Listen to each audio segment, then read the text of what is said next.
Hey everyone, welcome to our Friday afternoon live broadcast. If you're joining us live, we appreciate you being here. If you're catching this on the rebroadcast at a time which is more convenient for you, we always appreciate you jumping on and catching the recording as well. This is posted on our Facebook page and then will also be uploaded to my YouTube channel at Ann Parham, so you can catch it in either place.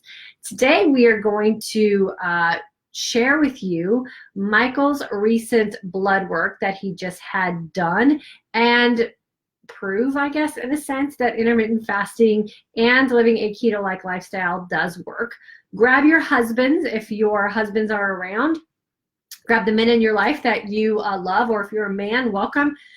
We really want to get this message across to our men in this community and the men who are loved by all the women who follow us in this community, because this has been one of those sticking points for a lot of men, and whether this is worth it or not. And Michael is going to share his approach to intermittent fasting and living a keto-like lifestyle, and then share with you the results that he has achieved over this last 12 months.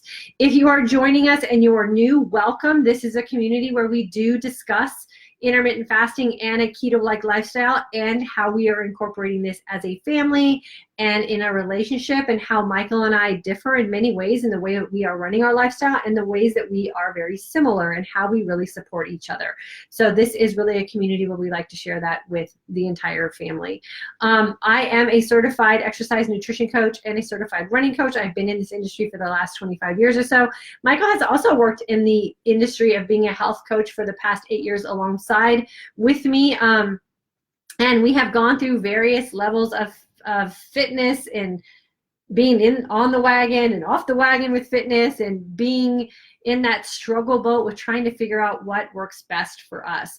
And Michael was there by my side when I really tanked probably 3 years ago and started going through some very troublesome changes with my body, and I felt completely lost. And he watched me as I transitioned into an intermittent fasting type of lifestyle and really came on board with me and helped me create the keto-like aspect of what we really share in this community. So I was all about that intermittent fasting and really trying to stay strict with what I was doing with my feasting lifestyle. And Michael really helped me realize and experimented with me, and we coupled up and figured out a way that we could have our life lived most authentically and can enjoy the things that we like to enjoy socially and within our family, and have adapted what we call the keto-like lifestyle for how we want to live our life. So Michael, why don't you share a little bit of your little journey that you've gone on maybe in the last year or so, and where you started and where you are today?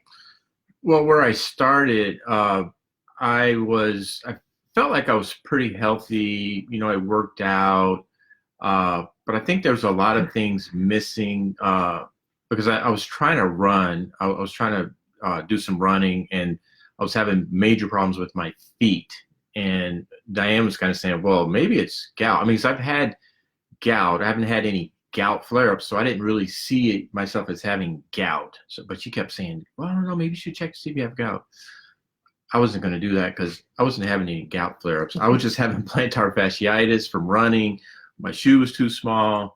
But, you know, all this stuff is just connected. If your feet are swollen from having gout issues, that's having high uric acid. And I did have high uric acid when I got my first blood panel. I've never gotten a blood panel before, and we were both really interested in getting a blood panel. So 6 months into doing intermittent fasting and a keto-like lifestyle, I felt like I was making some positive changes. So I did get a full blood panel, and it came back. Everything came back pretty good. I was pretty impressed by the results, but there's a few things that stuck out to me that I didn't like. And it was proved that I did have a high uric acid. Okay, and let's stop right there for a second. For those of you who are, so he said 6 months into this, he got a blood panel to see where he was, because there were still those lingering things that didn't feel quite right. So this is where that lesson that I always try to emphasize so heavily comes in. Time and consistency. Everything will heal with time and consistency in its own time with your consistency. So your body is battling all kinds of internal struggles of its own, right?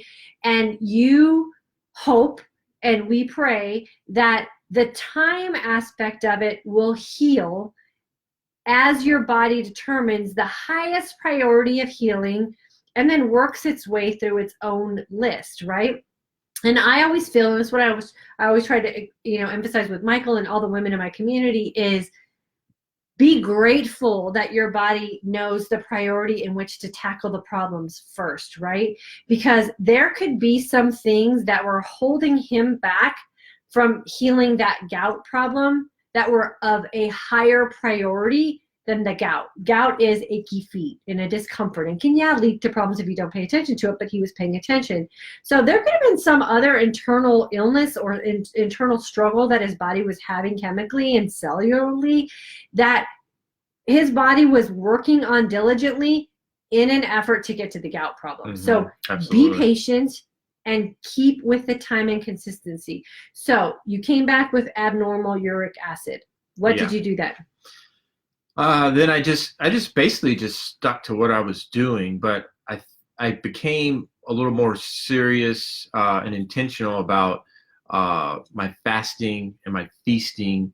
And then this year we started incorporating our workouts. Okay, wait. What does intentional with your fasting and your feasting mean to someone who doesn't understand what we're talking about? Well, for me, I was just kind of playing around with it, I guess. I mean, like I was fasting, and there was days I wasn't really fasting, so I really wasn't on any kind of regimen of my fasting and my feasting. Would you say you were playing a little bit of follow the leader, meaning you kind of just fell into where it happened to fall in with us, but you weren't taking the lead on it for yourself? No, absolutely wasn't. So you didn't own it. No. So that's a key thing for spouses especially, or for people who feel like they're kind of 1 foot in, 1 foot out.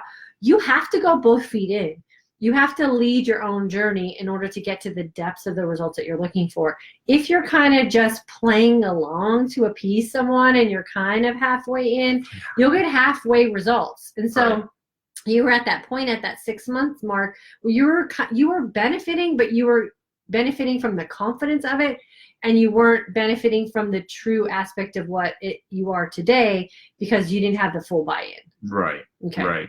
And having the full buy-in and understanding like what it was all about and doing some more research on it and seeing some subtle changes and also realizing how easy it was to do, which I didn't think it would be. I mean, just hearing the word fasting just scares the heck out of me, which I'm sure it probably does for most people, but I'm like, not having no part of no fasting. I mean, like I like to eat, so I'm not going to be doing fasting, especially not long term in my life. But when I saw that it was a way to incorporate it as a lifestyle, and it made everything easier in my life. It made my workouts easier. It made my feasting easier, and fasting wasn't hard at all once I understood it. And we do really live by the philosophy of there's no bad food. Right. There's no bad food. There's only food that's bad for you individually. So there are foods that he still really enjoys that I don't touch, and kind of vice versa. Yeah. So that's a thing we want to share to our spouses in the maybe the other half of the relationship that's still kind of questioning this, is that you determine what you do in your feast based on how you want to look and feel. That's going to make you feel like you're living your most authentic life. We eat very similarly, but there are things that don't bother him chemically, that bother me chemically. And there's things that I eat that he just doesn't care for. You don't have to eat identically all the time just because you're married to someone. You just have to respect the other person's choices and let them be open to do what they want to do. And so I think that freedom and flexibility for you, like we go to In-N-Out, or we used to, now that they just came out with the report saying that their meat's full of hormones. We might question that, but like he goes to In-N-Out and he has a bun, and I go to In-N-Out and I have my hamburger protein cell, or that's where we go when we have any kind of burger. That's usually how it's done. He likes the bun. It doesn't bother him. I do mine without the bun because it bothers me. So we can still be very similar, but respect each other's individuality. Yeah. And just on a short note, like I wasn't eating meat at all. for the longest period of time, probably about 20 years. And recently I've kind of taken up having bacon, having hamburgers. I haven't done that. Any of my friends that know me, if they hear that I went to In-N-Out, they're probably like, what? You did what? Yeah, I've kind of changed that. And my numbers are better still. I was going to say, why did you give up? I know you did it for a contest, not all that stuff, but for health reasons. Yeah. Like he stayed away from red meat and bacon for health reasons. Now we know also, this is where we got the bacon in our house, was that I said, bacon in the form of turkey is processed, pressed, whatever that they call bacon. And pork bacon is bacon in the true sense of what that meat is. It's not processed in the same way. And it's actually a cleaner meat than processed turkey meat. Turkey's not supposed to be bacon. Pork is supposed to be bacon. And when we started logicking through that, and then we found a good source of quality bacon and a good source of quality beef, grass-fed, grass-finished beef. Beef doesn't bother me. Chicken and turkey sometimes does, depending on where it's sourced. So when you start making those connections of, okay, wait, but it doesn't make sense why we're not eating meat, because it's the better meat if you can find it in a good source. It really did open up opportunities for Michael to kind of go, okay, maybe I need to change with the times kind of thing, and the times have changed. So you want to keep that open mind as well. So he stayed away from beef because of cholesterol reasons, right? Yeah, my cholesterol is off the charts. So let's talk about the proof. The proof is always in the blood work. Mm-hmm. So if you're wanting to test out intermittent fasting or a keto-like lifestyle, I always recommend you go get a blood panel done when you're starting. And then give it a year or 6 months, whatever your insurance can do, whatever you have the means to retest it, and then let the proof be in your blood. So Michael, where's your proof? So going forward I've been doing it now for a year and a half, about a year and a half. 6 months, 1 foot in, 1 foot out. Yeah. A year faithfully. Yeah. So I did my full blood panel again, just got my results back, and I really didn't know what to expect. I felt like I'm feeling pretty good. I felt like the gout issue was taken care of.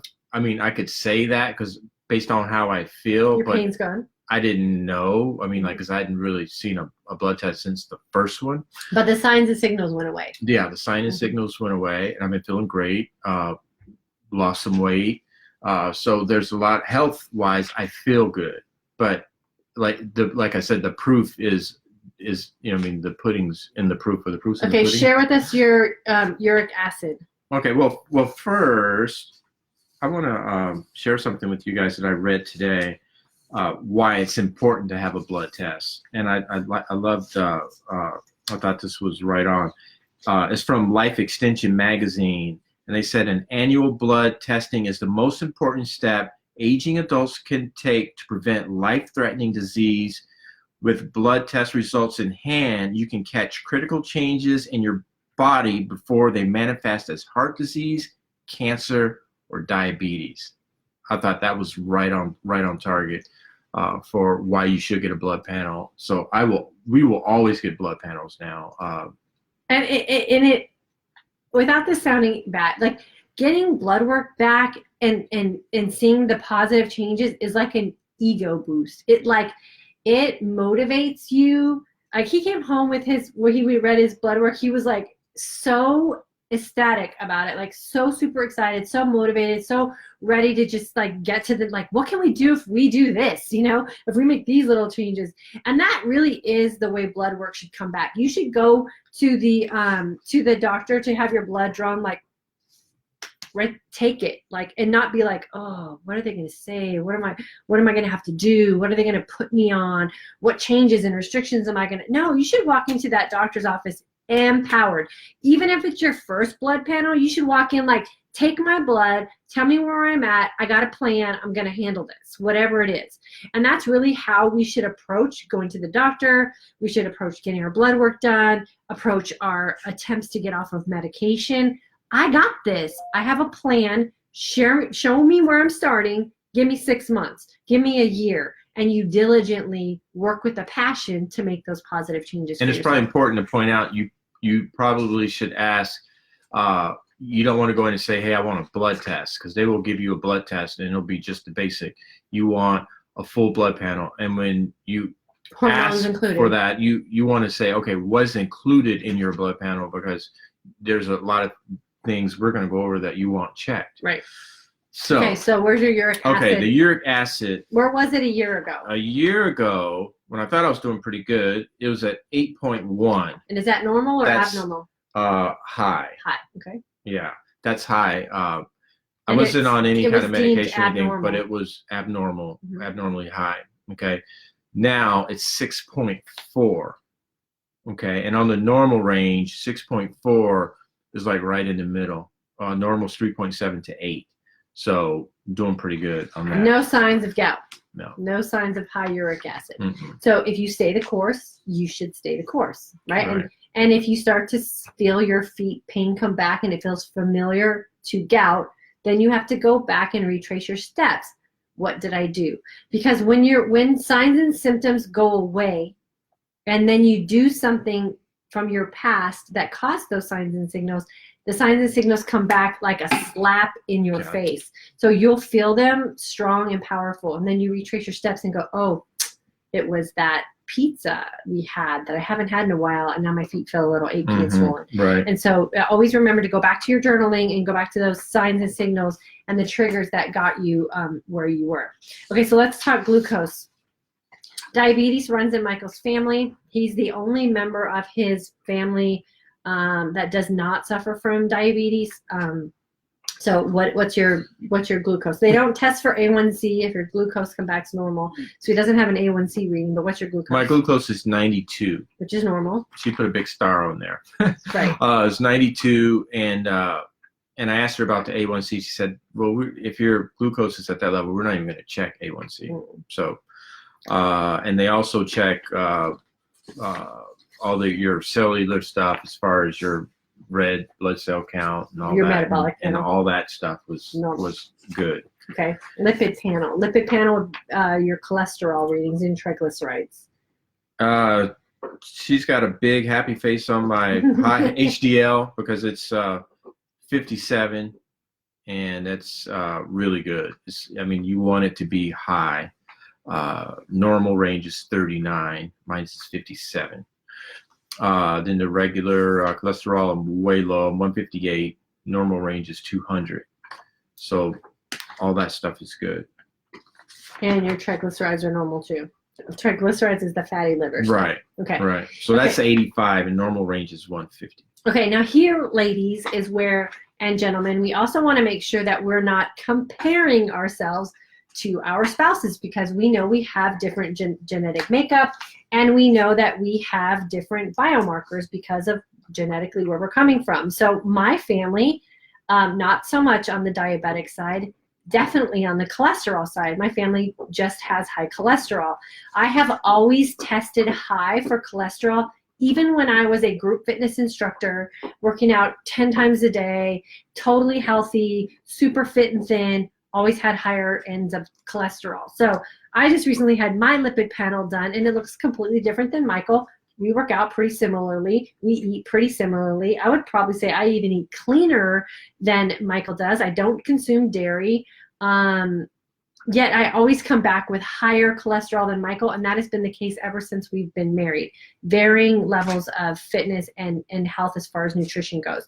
So my HDL is 92. It's always been on the high side. My LDL is 87. My total cholesterol is 188, higher than Michael's combined. My overall cholesterol is 1.0. I have a lower glucose than Michael in a fasted state.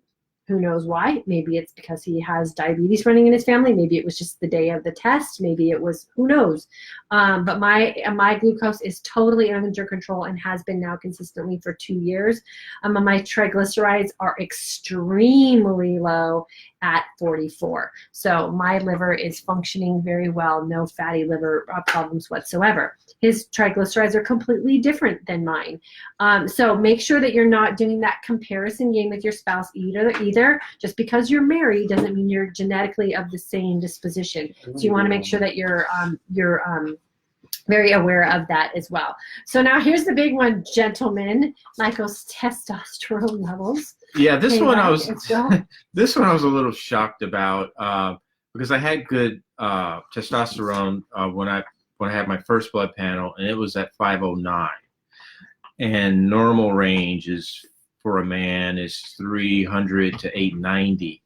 Well, since my last blood panel a year ago, I went up well over 100. I went up to 663.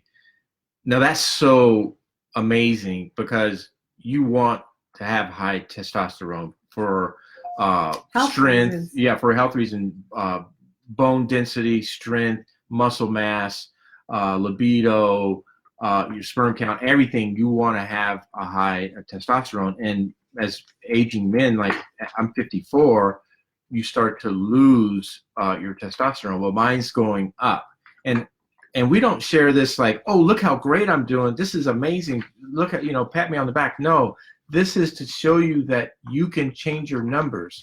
So if I can change my numbers at 54, you can change your numbers at whatever age you're at. So that's why we're sharing this. It's not look how good we're doing. It's look how you can make a change. And so this change came 1 year ago, almost exactly 1 year ago, testosterone 509 to 663. What changed? Well, I can tell you what changed was intermittent fasting, a keto-like lifestyle, which means we didn't have to give up our life. I still eat foods that I like, and I increased my cardio. Do you count macros? Nope. Do you count calories? Nope. Do you test to see if you're in ketosis? Nope. I don't. Not needed. Not needed if you practice a common sense approach to this type of lifestyle and live in a way where you're not feeling deprived of what makes you authentically live your life.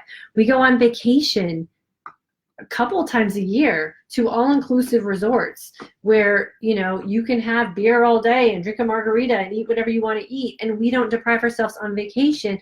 We come back and fast. We're getting ready to go to Hawaii for Christmas with our family, and we're not going to deprive ourselves of the things that we do on vacation. His blood work will not go down. His blood work will stay consistent because he is in it to win it. Both feet are in the game. He's not playing follow the leader. He's leading his own path for health and wellness and longevity, and he will have all of those things because blood don't lie. And all of his blood work is showing that he's making those improvements. And I didn't have to give up my life. I like to eat pizza. I like to drink beer. So I'm not following some strict keto. That's why we say keto-like. So you can live a keto-like lifestyle, intermittent fast, and exercise, and you can change your numbers. Although if you're a keto person, don't leave a bad comment. I'm just saying, more power to you if you can do that. I'm not going to do that. You don't have to go to extreme measures to make significant changes in your health and well-being is what the message we're trying to say. There are some people who thrive in the monitoring of macros. There are people who thrive in the counting of calories. There are people who thrive in the meticulous management of what they're doing in nutrition. Those people are awesome. They're doing a great job and they thrive in that. We don't have time for that. We do not thrive in that environment. We thrive in the way we're living our life. And that is a little loosey-goosey where it can be loosey-goosey and tight where it's tight. He's fasting clean 3 times a week for 20 plus hours. That's it. The rest, there's some mornings I wake up, I'm like, why does the house smell like toast? And he's having his breakfast the way he likes to have it. The other days, he loves to have his Ezekiel raisin bread with some peanut butter on it, have a cup of coffee, and that's what makes him happy. And he now knows he can do that on occasion, and nothing's going to be messed up for him. And that's really what we wanted to share with you guys, that your spouse can do this. You can do this a couple of days a week. You can go on vacation. You can have beer at a football game. You can have pizza on occasion.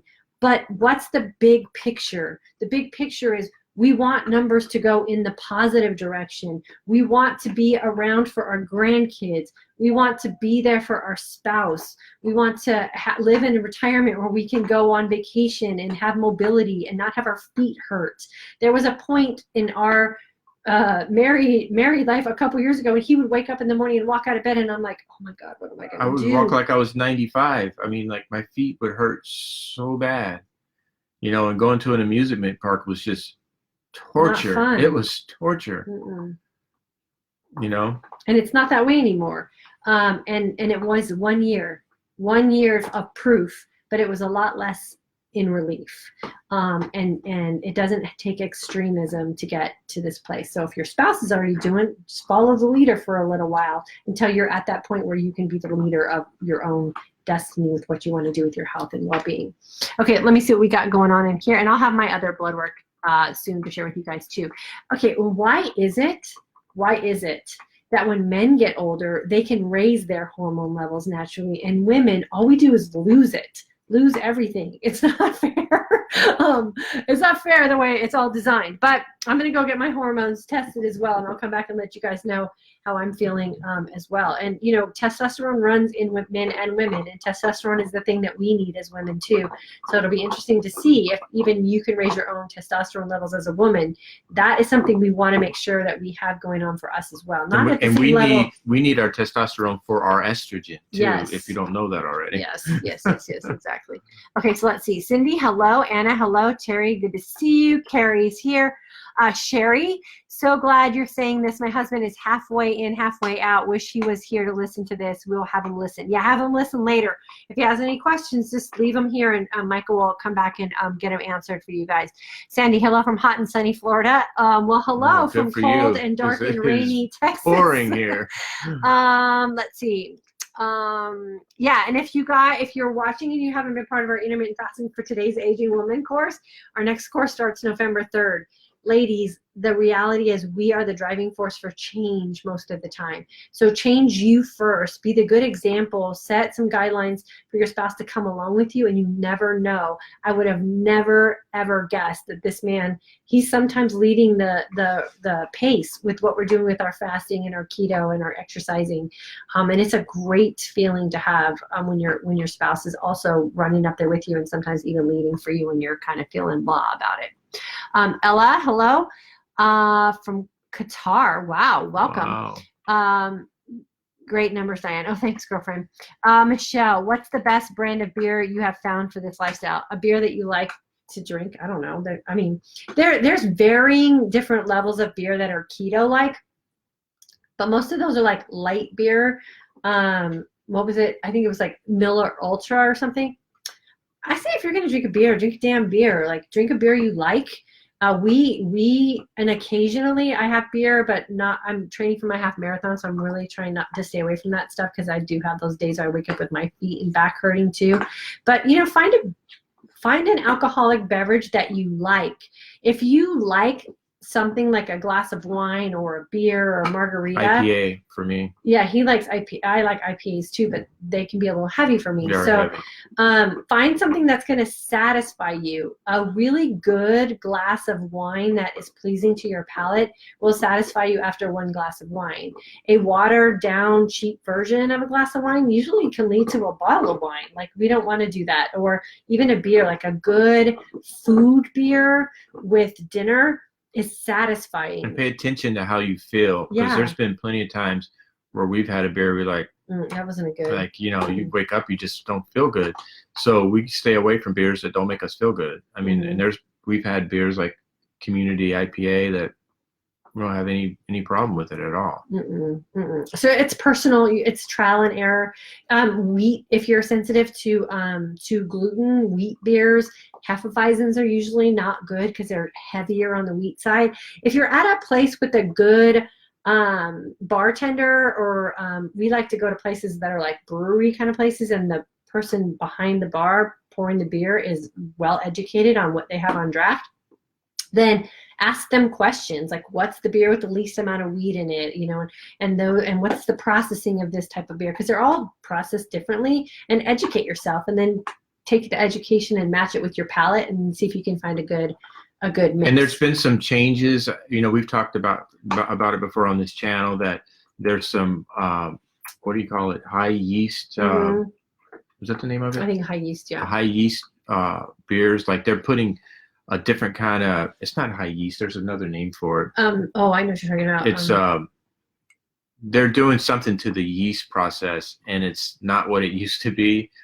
and you got to be careful of that. You can get sick from that. And some beers or fermented with old bread. So Is it quick rise or high rise? I I don't know. can't remember. We'll think of it. We watched a documentary on beer, and a lot of beers are made with old bread.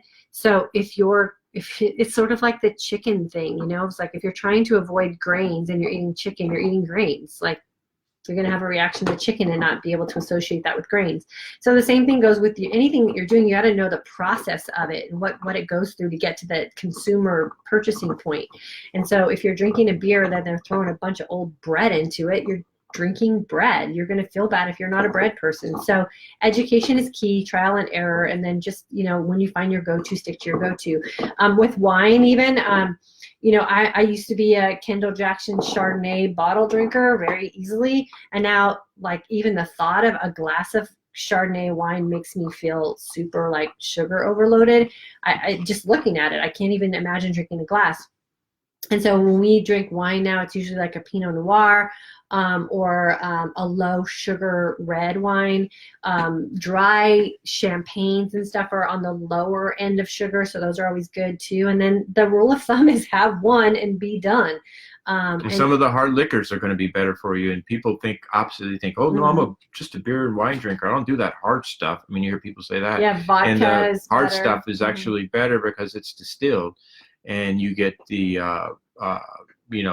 some of the beers and wines, they're not distilled, so they could not be as good as pure. So, and you can run into trouble with that. So the hardcore liquors are distilled, and they're actually going to be better trying to live this kind of lifestyle. But we're just not hard liquor drinkers, really. I mean, like, we'll have a margarita or something, but even the thought of having like a vodka tonic, it doesn't like do anything for us. That would be the best, the vodka tonic type of thing. So I don't know, fit it into your life where it fits, and then experiment and find your go-tos, and then kind of stick with that for sure. Let's see. Sherry, agreed. My husband has seen such a change in me that he's starting to get serious. There you go, right there. Have him do some blood work. That's always a good eye opener for sure. But little by little, I think the best thing I did was not shove it down Michael's throat.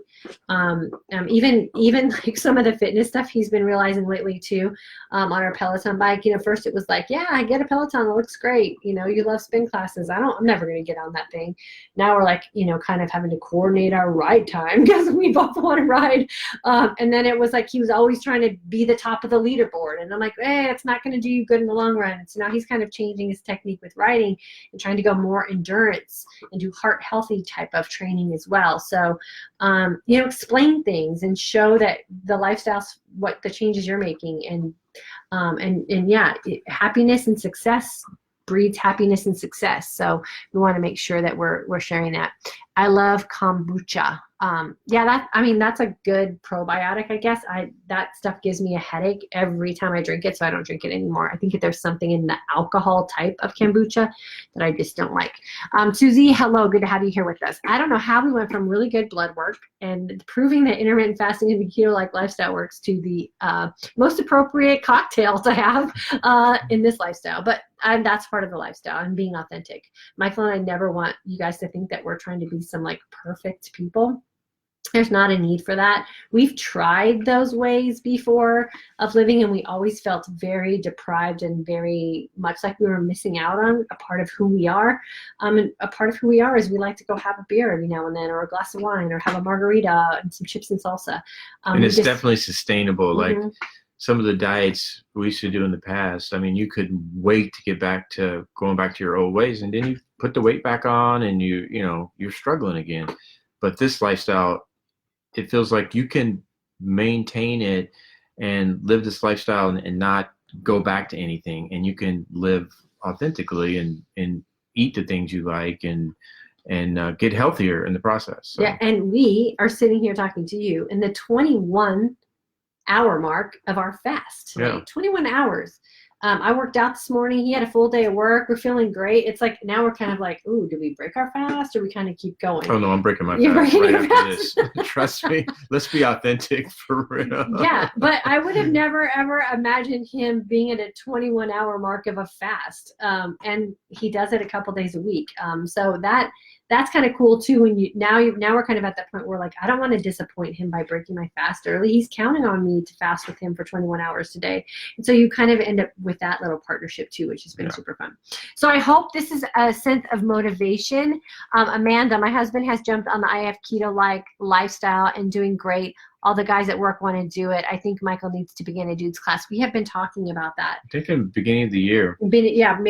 Keep an eye out for January 2018. We're thinking about doing a dudes only type of course for your guys out there. I think it would be a really good gift we can give them and paying it forward with what we get to have in our little community. So yeah, we're definitely looking into that for Michael for sure. So thanks for jumping on with us. The proof is in the pudding. The proof is in the blood work. Blood never lies.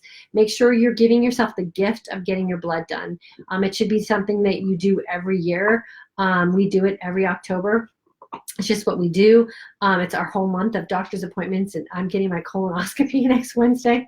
That should be super fun. Michael had his done last year. So make sure you're doing the things to start setting the foundation for you. We also even had our son go do blood work when he turned 18, get a baseline for all of his hormones. It's all covered on insurance because it's, that preventative stuff. So depending on what insurance you have, but most insurances cover. But it's an investment in you, even if it's not an insurance thing.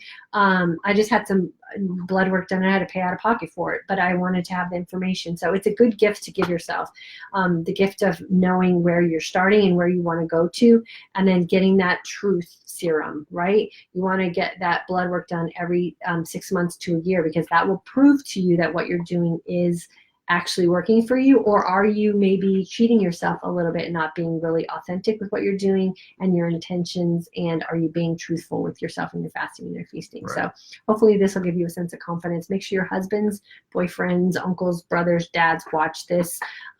Michael is just an everyday guy who really has just decided to up his game with his health and his wellness, and I'm appreciative of it, and I totally am happy that he's on board with us, and hopefully he'll be able to help some of you guys too.